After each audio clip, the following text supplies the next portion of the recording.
Welcome back to Bigg Boss season 9 Telugu analysis.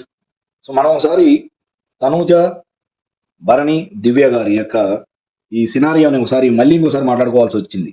ఎందుకంటే దివ్య గారు ఇంకా మారలేదు. సో యాక్చువల్లీ దివ్య గారికి మళ్ళీ సేవ్ చేయటం కానీ బిగ్ బాస్ హౌస్లో ఉందంటే అది ఓన్లీ బికాస్ ఆఫ్ తనూజ గారి యొక్క డెసిషన్ అని అందరికీ తెలుసు, దివ్య గారికి కూడా తెలుసు. సో ఇప్పటికి కూడా ఇంకా దివ్య గారు బన్నీ గారి మీద ఉన్న ఓవర్ పొసెసివ్నెస్ తో తనూజ గారిని ఇబ్బంది పెడుతుంది అని అనడంలో ఎలాంటి సందేహం లేదు. సో మొన్న తనూజ గారికి ఏదో కాలు దెబ్బ తగిలినప్పుడు బన్నీ గారు వెళ్ళి ఆయింట్మెంట్ రాస్తూ ఉంటే దివ్య గారు ఎందుకనో అంత తట్టుకోలేకపోతుంది, నాకు అర్థం కావట్లేదు. దానికి చెప్పిన రీజన్ ఏంటంటే బన్నీ గారికి ఆల్రెడీ హ్యాండ్ చేతి నొప్పి ఉందంట. ఆ నొప్పి మీద కూడా నువ్వు తనుజ గారికి ఎందుకు నువ్వు ఆయింట్మెంట్ రాయటం కానీ అది చేస్తున్నావు, నీ మీద కన్సల్ట్ తో నేను ఫీల్ అవుతున్నాను అని అంటుంది. అది ఎంతవరకు కరెక్ట్? సో ఆడియన్స్ అందరికి తెలుసు. సో తనుజ గారితో బర్ని గారు క్లోజ్ గా ఉంటే దివ్య గారు తట్టుకోలేరు అనేది ఆడియన్స్ అందరికి ఒక క్లియర్ పిక్చర్ ఉంది. అది బర్ని గారికి కూడా తెలుసు. డైరెక్ట్ గా అడిగారు మొన్న, సో ఎందుకు నువ్వు తనుజాతో క్లోజ్ గా ఉంటే అలా రియాక్ట్ అవుతావు అంటే ఆమె ఏం చెప్తుందంటే తనుజ గారే కాదు, ఆ ప్లేస్ లో కళ్యాణ్ గారు కానీ, ఇమాన్యుయల్ గారు కానీ, ఇంకా ఎవరున్నా సరే నేను అదే విధంగా ఫీల్ అవుతాను అని అంటుంది. సో అది కరెక్ట్ కాదని ఆడియన్స్ కూడా తెలుసు.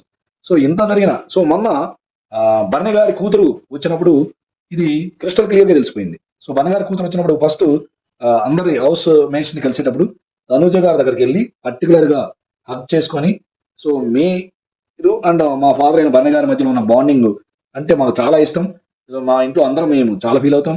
సో కూతురుగా మేము కూడా చాలా ఆ, చాలా మంచిగా ఫీల్ అయ్యామని చెప్పగానే డైరెక్ట్ గా చెప్పింది. సో ఆ విషయం దివ్య గారితో చెప్పలేదు. అసలు దివ్య గారిని ఆల్మోస్ట్ ఇగ్నోర్ చేసింది. సో ఈమె ఎవరో తెలుసు అంటే దివ్య గారు అంది అంతే. సో ఫస్ట్ లో ఏం మాట్లాడలేదు. తర్వాత హౌస్ లోపలికి వెళ్ళిపోయిన తర్వాత బన్నీ గారు అడగటం వల్ల ఏంటో కానీ తెలియదు కానీ దివ్య గారిని బన్నీ గారు ఇంటర్వ్యూ ఇచ్చి మళ్ళీ లోపలికి వెళ్ళవలసి వచ్చింది. సో దివ్య గారు లోపలికి వచ్చిన తర్వాత ఒక విషయం ఏంటంటే బర్ని గారికి దెబ్బలు తగిలినప్పుడు, గాయాలు తగిలినప్పుడు మీరు చేసిన సర్వీస్ మేము చాలా ఆ, ఇష్టపడ్డాము. సో దానివల్ల మీరంటే మాకు ఇష్టమని ఏదో ముఖస్థుతిగా చెప్పినట్టు అనిపించింది. సో ఓవరాల్ గా అంటే మేము లేకపోయినా మీరు బన్ని గారిని మా నాన్నగారిని బాగా చూసుకున్నారు అని దివ్య గారిని పోడారు. అట్ ది సేమ్ టైం ఏమన్నారు తెలుసా, మీరు కమాండింగ్ చేయటం, మా మా డాడీని కమాండింగ్ చేస్తూ మాట్లాడటం కొంచెం తగ్గించుకోండి ప్లీజ్ అని రిక్వెస్ట్ చేయటం. దానికి దివ్య గారు నా వాయిస్ అంతే అని చెప్పటం. సో అంత మాట అన్నారంటే ఏంటి? సో ఇండైరెక్ట్ గా మీరు ఫస్ట్ లో బర్ని గారిని చాలా ఇష్టమని దగ్గర అవటం, తర్వాత ఆయన మీదే కమాండింగ్ చేయటం. సో తనుజ గారితో క్లోజ్ గా బర్ని గారు ఉండటాన్ని లైక్ చేయడం. అసలు ఫస్ట్ బర్ని గారు తనుజ గారు చాలా క్లోజ్. అలాంటిది ఈయన పరిచయం అయిన తర్వాత తనుజ గారు దగ్గరకు వస్తే తట్టుకోలేకపోవటం, ఇవన్నీ ఇంక్లూడింగ్ బర్ని గారి ఫ్యామిలీ కూడా ఇష్టపడలేదు అనేది ఇండైరెక్ట్ గా బర్ని గారి కూతురు కూడా చెప్పారు. సో అదే విషయాన్ని బర్ని గారి కూతురు బయటకు వెళ్ళేటప్పుడు కూడా ఏం చెప్పారు, మీరు గేమ్స్ బాగా ఆడుకోండి, ఆరోగ్యాన్ని చూసుకోండి, అట్ ది సేమ్ టైం మిమ్మల్ని కమాండింగ్ చేసే వాళ్ళకి దూరంగా ఉండండి.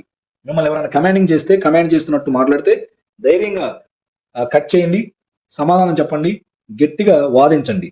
మన నామినేషన్లో మీరు ఎట్లా గట్టిగా మాట్లాడారో విత్ ఫైర్, ఆ ఫైర్ తో గట్టిగా మీరు మిమ్మల్ని కమాండ్ చేసే వాళ్ళని తో పోరాడండి అని చెప్పింది. ఇండైరెక్ట్ గా దివ్య గారితో, దివ్య గారు ఎప్పుడైనా మిమ్మల్ని కమాండ్ చేస్తే ఆమెని కట్ చేయండి, గట్టిగా సమాధానం చెప్పండి, ఇలాంటి కమాండింగ్ ఎవరైనా ఇస్తే నాకు ఇష్టం లేదని ముఖాన్ని చెప్పండి, సో మీరు అది భరించవద్దు అని చెప్పకనే బర్ని గారికి వాళ్ళ కూతురు చెప్పారు. అంటే అర్థమైంది, ఓవరాల్ గా దివ్య గారి యొక్క బిహేవియర్ బర్ని గారి ఫ్యామిలీ మెంబర్స్ కి నచ్చడం లేదు. తనూజ గారి యొక్క బిహేవియర్ బాగా నచ్చింది. తనూజ గారు ఎప్పుడు బర్ని గారిని కమాండింగ్ చేయటం కానీ, సో బర్ని గారిని రెస్పెక్ట్ లేకుండా మాట్లాడటం కానీ ఎప్పుడు చేయలేదు. చాలా అఫెక్షనేట్ గా ఉండేది. అందుకనే బర్ని గారి ఫ్యామిలీ తనూజ గారిని ఎక్కువ తనూజ గారిని ఎక్కువ అఫెక్షనేట్ గా ఉన్నారు. తనూజ గారిని ఎక్కువ లవ్ చేస్తున్నారు. అదే విషయం వెళ్ళబోయేటప్పుడు కూడా బన్నీ గారి కూతురు చెప్పారు, మీరంటే చాలా ఇష్టం మా ఫ్యామిలీ మెంబర్స్ అందరికీ, మీరు మా ఫ్యామిలీ మెంబర్ లాగానే అనిపిస్తుంది నాకు, మీకు అండ్ బన్నీ గారి మధ్యలో ఉన్న బాండింగ్ చాలా రియల్, జెన్యూన్ అని డైరెక్ట్ గా బన్నీ గారి కూతురు చెప్పారు. సో అప్పటికి కూడా దివ్య గారికి ఇంకా జ్ఞానోదయం కాలేదు.